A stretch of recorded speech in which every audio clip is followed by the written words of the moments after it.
जब भौतिक विज्ञानियों ने इस तस्वीर के लिए 1916 से 100 साल तक इंतजार किया है। यह एक ऐसा क्षेत्र है जहां ब्लैक होल ब्रह्मांड की सबसे आकर्षक और रहस्यमय घटनाओं में से एक हो सकते हैं। वे शक्ति के मामले में विशाल जानवर हैं, लेकिन साथ ही वे हमारे लिए लगभग अदृश्य हैं। और संभवतः 2 से 4 मिलियन ब्लैक होल सूर्य के समान हैं, लेकिन पिछले कुछ दशकों में उन पर किए गए शोध के कारण हम उनके बारे में कुछ भी नहीं जानते थे और अधिक से अधिक जानने की कोशिश कर रहे थे। नजदीकी और व्यक्तिगत और अच्छी चीजों ने मिचियो काकू को और अधिक पागल बना दिया है। अब जब हमने आखिरकार एक ब्लैक होल के अंदर क्या है, इस पर एक नज़र डाल ली है और यह नई जानकारी उन विवरणों पर प्रकाश डालती है जिन्हें विज्ञान की दुनिया शायद भूल गई होगी, हमारे साथ जुड़े क्योंकि हम ब्लैक होल में गहराई से खुदाई करते हैं और अंतरिक्ष के अंदर क्या है, इसका खुलासा करते हैं। इससे पहले कि हम मिचियो काकू ने जो पाया उसके बारे में विस्तार से जाने, हमें पहले इसके बारे में बात करनी होगी। भले ही हम में से अधिकांश को कुछ पता है कि ब्लैक होल क्या है, फिर भी सही जानकारी में कुछ अंतराल हैं जो आप 1916 में देख सकते हैं। एल्बर्ट आइंस्टीन ने अपना सिद्धांत प्रकाशित किया था। सामान्य सापेक्षता ने उस समय ब्लैक होल के अस्तित्व की भविष्यवाणी की थी। उस समय ब्लैक होल की अवधारणा पूरी तरह से सैद्धांतिक थी। वैज्ञानिक समुदाय को इस बात का सबूत खोजने में 50 साल लग गए कि ब्लैक होल वास्तव में मौजूद हैं। यह 1960 के दशक में हुआ था जब वे सिग्नस तारामंडल का अध्ययन कर रहे थे, जब उन्होंने एक अजीब चमकीला नीला तारा देखा जो एक्स उत्सर्जित कर रहा था। किरणें ये तारा स्थिर नहीं थी वस्तु, लेकिन एक विशाल काली वस्तु के चारों ओर घूम रही थी। आगे की जांच करने पर पता चला कि एक्स किरणें न केवल अपने आप घूम रही थीं, बल्कि वे जिस काली वस्तु की परिक्रमा कर रही थी उसमें समा रही थी। इस प्रकार इसे ब्लैक होल नाम दिया गया। ये खोज महत्वपूर्ण थी क्योंकि इसने सबूत दिया कि ब्लैक होल वास्तव में मौजूद है और यह केवल एल्बर्ट आइंस्टीन की जंगली कल्पना का एक अनुमान था, जबकि यह बहुत अच्छा था। इसका मतलब ये भी था कि अंतरिक्ष में यह वास्तविक इकाई थी जिसके बारे में हमें और अधिक जानने की तत्काल आवश्यकता थी। इसलिए शोधकर्ता दुनिया भर में सभी को इस ब्लैक होल पर काम करना पड़ा। पूरे को सिग्नस X1 नाम दिया गया था और यह पृथ्वी से लगभग 6000 प्रकाश वर्ष दूर सिग्नस तारामंडल में स्थित है। और यह कोई छोटी खोज नहीं थी, यह सूर्य से लगभग 14 गुना अधिक चमकीला और अविश्वसनीय रूप से घना है, जिसके कारण इसमें एक मजबूत गुरुत्वाकर्षण खिंचाव है। खिंचाव इतना प्रबल है कि कानून भी नहीं प्रकाश इससे बच सकता है, इसीलिए इसे ब्लैक होल कहा जाता है। ब्लैक होल की अवधारणा आकर्षक और डरावनी दोनों है। यह अंतरिक्ष का एक क्षेत्र है जहां गुरुत्वाकर्षण इतना मजबूत है कि कुछ भी नहीं, यहां तक कि प्रकाश भी, कुछ भी नहीं बच सकता है। जो कुछ भी ब्लैक होल के बहुत करीब जाता है, वह उसमें खींच लिया जाएगा और फिर कभी नहीं देखा जाएगा। खतरे का वह पहलू उनके बारे में जानने के लिए सब कुछ सीखना और भी आवश्यक बना देता है। क्या ये वही था या जहां हमने अभी शुरुआत की थी? उत्तर सीढ़ी बनकर समाप्त हुआ। सिग्नस X1 की खोज के बाद वैज्ञानिकों ने अन्य ब्लैक होल की खोज शुरू की। उन्होंने पाया कि अकेले आकाशगंगा में लगभग 100 मिलियन से अधिक ब्लैक होल हो सकते हैं, लेकिन क्योंकि उनका पता लगाना अविश्वसनीय रूप से कठिन है, हमारे पास अभी भी कोई सटीक संख्या नहीं है। फिर भी देखने से पता चलता है कि आकाशगंगा में कई मिलियन ब्लैक होल हैं जो बहुत ही आकाशगंगा में हैं, जो उन्हें अध्ययन के लिए और भी महत्वपूर्ण बनाता है। तो चलिए इसे तोड़ते हैं। ब्लैक होल के साथ मुख्य चिंता हमेशा गुरुत्वाकर्षण होती है। गुरुत्वाकर्षण खिंचाव इतना तीव्र होता है कि इसमें प्रवेश करने वाली कोई भी चीज खगोलीय रूप से संकुचित हो जाती है। जब तक ये सरल शब्दों में विलक्षणता न बन जाए, ब्लैक होल ब्रह्मांडीय वैक्यूम क्लीनर की तरह होते हैं जो सब कुछ सोख लेते हैं। ब्लैक होल में किए गए शोध के बारे में सबसे डरावने हिस्सों में से एक ये तथ्य है कि अगर कोई इसमें गिर जाता है तो वे खींचे चले जाएंगे। बिंदु है कि वे एक पंक्ति बन जाते हैं। ये प्रक्रिया धीरे धीरे होगी और व्यक्ति मर जाएगा, लेकिन क्योंकि अंतिम रूप वास्तव में सेट हो जाता है, इसलिए मान ले कि किसी को भी इसमें कदम नहीं रखना चाहिए, लेकिन वे सभी खत्म हो चुके हैं। तो क्या हम वास्तव में खतरे में पड़ सकते हैं? इस तथ्य के बावजूद कि पृथ्वी का निकटतम ब्लैक होल 1500 प्रकाश वर्ष है दूर, यह अभी भी इतना करीब है कि 21वें वैज्ञानिक के मन में प्रश्न और चिंताएं उठ सकती हैं। एक ब्लैक होल की पहली स्पष्ट तस्वीर जारी करने में सक्षम थे, विशेष रूप से M87 ब्लैक होल की। इस ब्लैक होल की तस्वीरें लगातार कई रातों में ली गईं और प्रत्येक तस्वीर के साथ शोधकर्ताओं ने इसके बारे में अधिक से अधिक सबूत जुटाए। उन्हें कुछ ऐसी चीज बनाने के लिए अलग अलग तस्वीरों को एक साथ जोड़ना पड़ा जो सभी अंतरालों को भर दे। इस तरह वे ये पता लगाने में सक्षम हुए कि एक ब्लैक होल में 3 परतें होती हैं। ये शून्यता का सिर्फ एक एकल अंतराल वाला छेद नहीं है, क्योंकि कई लोग मानते हैं कि चीजें बहुत सारी हैं। शून्यता वाले भाग तक पहुंचना उससे भी अधिक जटिल है। आपके पास एक ब्लैक होल है जिसे आपको पहली 2 परतों के माध्यम से बनाना है। पहली परत को घटना क्षितिज कहा जाता है, जबकि पहली परत में यह कोई वापसी का बिंदु नहीं है। एक बार जब आप घटना क्षितिज को पार कर लेते हैं, तो कोई पीछे मुड़कर नहीं देखता है और आप चूस लिए जाएंगे। ब्लैक होल में ये केवल वहां से बदतर हो जाता है। दूसरी परत फोटोनों से डरती है। सिर्फ वह क्षेत्र जहां प्रकाश ब्लैक होल की परिक्रमा करता है, इस क्षेत्र में प्रवेश करने वाला कोई भी प्रकाश फंस जाएगा और ब्लैक होल के गुरुत्वाकर्षण खिंचाव से बच नहीं पाएगा। अंत में हम तीसरी परत पर आते हैं, जो कि विलक्षणता है। ये वह जगह है जहां सब कुछ जो ब्लैक में प्रवेश करता है छेद खगोलीय रूप से तब तक संकुचित होता जाता है जब तक कि वह एक विलक्षणता न बन जाए। विलक्षणता अंतरिक्ष समय में एक बिंदु है जहां भौतिकी के नियम, जैसा कि हम जानते हैं, टूट जाते हैं और हम भविष्यवाणी नहीं कर सकते कि आगे क्या होगा। विलक्षणता में घनत्व अनंत है और भौतिकी के नियम, जैसा कि हम जानते हैं, अब अस्तित्व में नहीं है। जो इस सब को असीम रूप से बदतर बनाता है वह तथ्य यह है कि आपके द्वारा अध्ययन किया जाने वाला प्रत्येक ब्लैक होल पिछले निश्चित रूप से पूरी तरह से अलग होगा जो वे करते हैं। समान 3 परत अवधारणा का पालन करें, लेकिन उनके कार्य करने का तरीका वैन हो सकता है। अब ज्यादातर अलग है। अगर यह कुछ और होता तो हमें बस उन दूरबीनों पर वापस जाना होता और समस्या का विस्तार से अध्ययन करना होता। लेकिन ब्लैक होल के साथ आप वास्तव में ऐसा नहीं कर सकते। वैज्ञानिक केवल अप्रत्यक्ष रूप से अवलोकन करके ब्लैक होल का अध्ययन कर सकते हैं। वे जो विकिरण उत्सर्जित करते हैं और जो गैस और धूल उन्हें घेरे रहती है। ब्लैक होल के अंदर नाविक की तरह जांच भेजना संभव नहीं है, क्योंकि घटना क्षितिज में प्रवेश करने वाली कोई भी चीज विलक्षणता की ओर खींची जाती है, जहां यह एक अनंत छोटे बिंदु तक संकुचित हो जाती है ताकि आप केवल एक झलक पाने के लिए अरबों डॉलर बर्बाद न कर सकें। हर बार, क्योंकि जैसे ही जांच काफी करीब आती है, ये शून्य में समा जाएगा।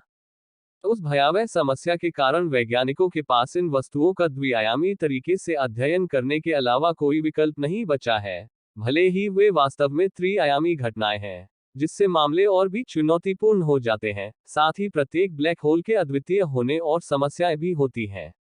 भौतिकी के नियम, जैसा कि हम जानते हैं, जब हम अंदर खोजने की कोशिश करते हैं तो वे टूट जाते हैं।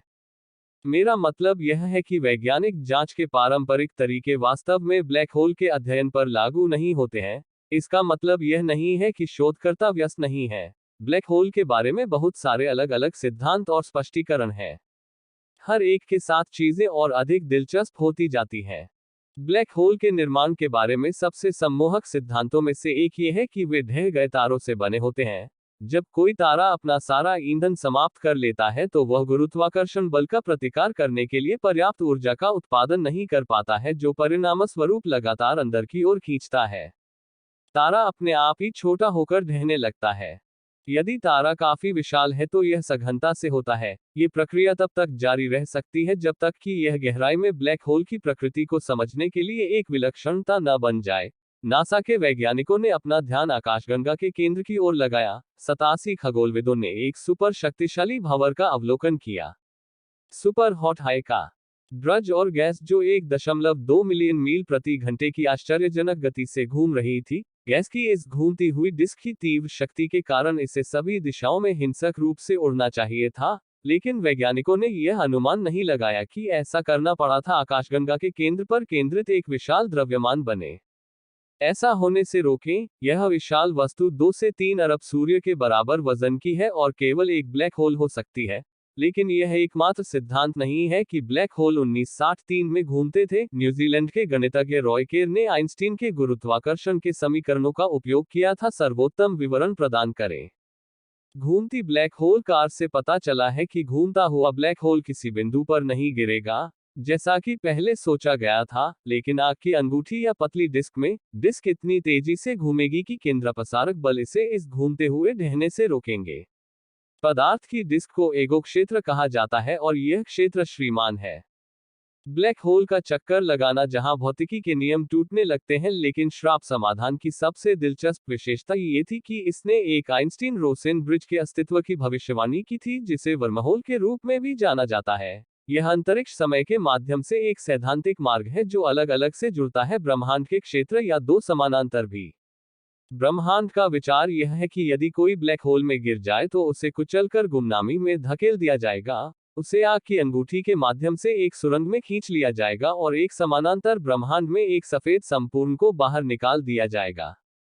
ये समझने के लिए कि यह कैसे काम करता है, हमें आइंस्टीन के सिद्धांत में अंतरिक्ष समय की अवधारणा को देखने की जरूरत है।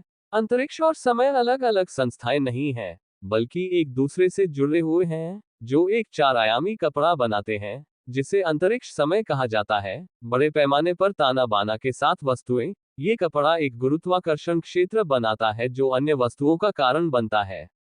अब उनकी ओर बढ़ने की कल्पना करें।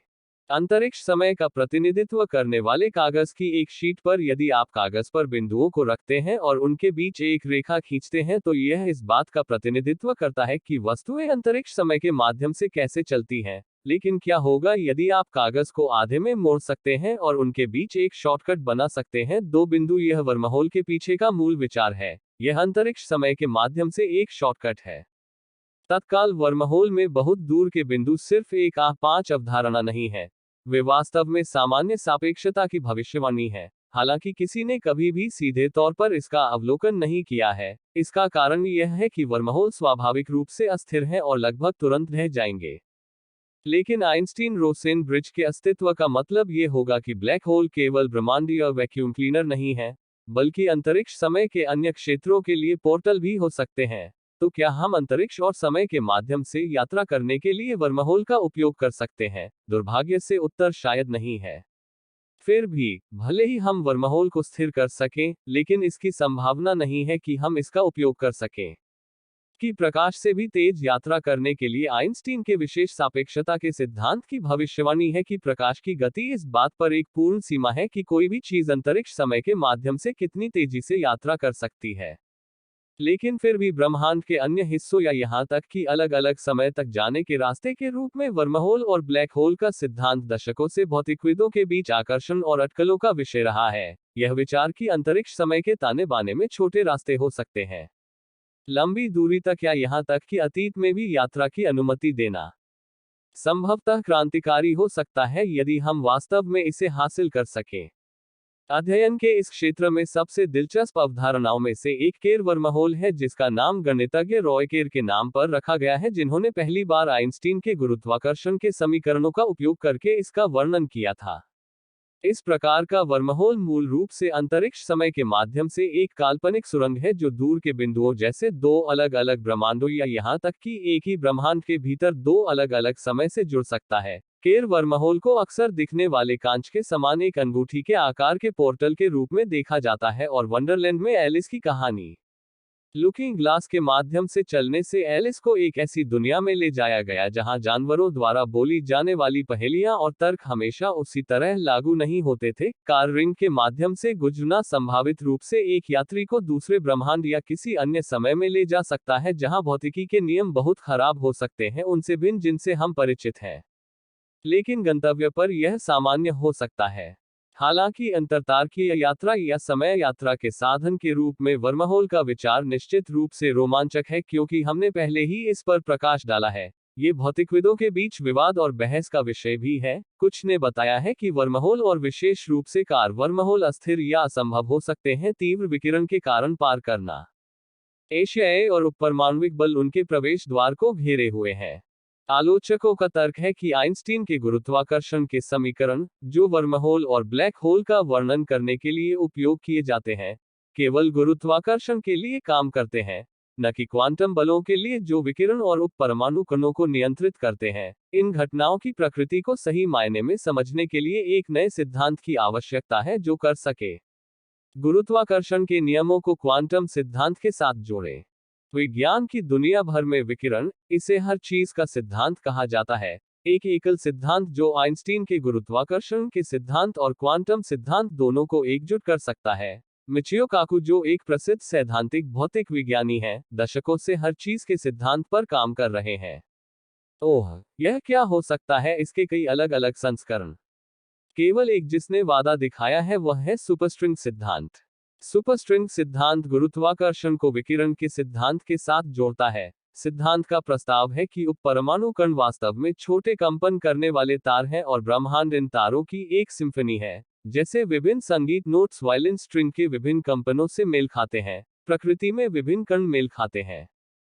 सुपरस्ट्रिंग के विभिन्न कंपन। सुपरस्ट्रिंग सिद्धांत के बारे में दिलचस्प चीजों में से एक यह है कि जैसे ही एक स्ट्रिंग समय के साथ चलती है, यह अपने चारों ओर अंतरिक्ष के कपड़े को विकृत कर देती है, जिससे ब्लैक होल, वर्महोल और आइंस्टीन के समीकरणों के अन्य विदेशी समाधान उत्पन्न होते हैं। इसका मतलब यह है कि सुपरस्ट्रिंग सिद्धांत न केवल आइंस्टीन के समीकरणों को एकजुट करता है।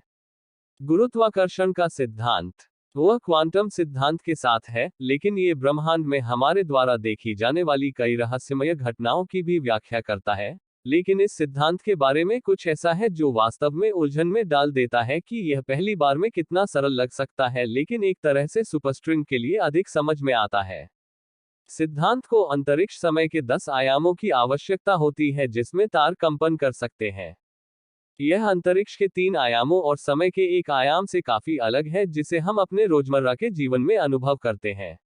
ये कल्पना करना मुश्किल है कि ये अतिरिक्त आयाम क्या होंगे, लेकिन भौतिकविदों ने कुछ वैचारिक मॉडल विकसित किए हैं जो हमें 2 आयामी पर विचार करने में मदद कर सकते हैं।